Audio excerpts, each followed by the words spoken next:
Does God exist? And if he does, how do you prove him? Well, Thomas Aquinas believed he exists, and he lived in the 1200s, and he had 5 ways of breaking it down in his Summa Theologica. The first one is the first mover. Everything in motion is moved by something else. We observe that things move or change, but nothing can move itself. It must be set in motion by another. The chain of movers cannot go back infinitely, therefore there must be a first mover unmoved by anything else. And this, Aquinas says, is God. An example is, if you see a row of dominoes falling, each one knocks over the next, but something had to push the first domino. God is the first cause of motion, the original source of all movement and change in the universe. His second way was the first cause. The core idea is that everything that exists has a cause, but there must be a first uncaused cause. Every effect has a cause. Nothing can cause itself to exist. If there were no first cause, there would be no subsequent causes, and therefore there must be a first cause that began the chain of existence, again, God. The next is the contingency argument, the necessary being. The core idea is that not everything can be contingent or dependent on something else for existence. Everything in the universe exists conditionally. It could exist or it could not exist. But if everything were contingent, then there would have been a time where nothing existed. And if nothing ever existed, nothing could exist now,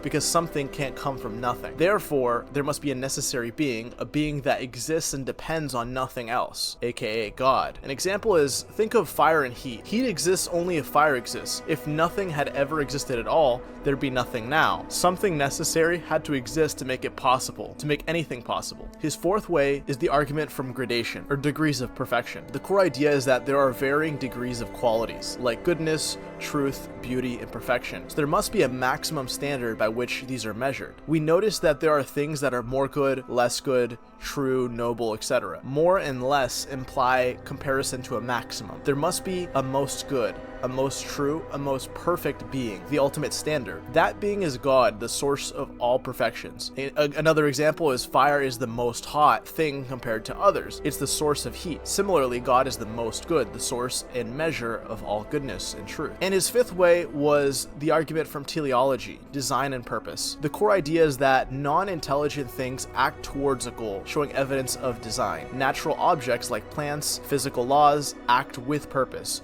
towards specific ends, but they lack intelligence. They can't aim themselves. Therefore, some intelligent being must be directing them towards their purpose. This being is God, the ultimate designer.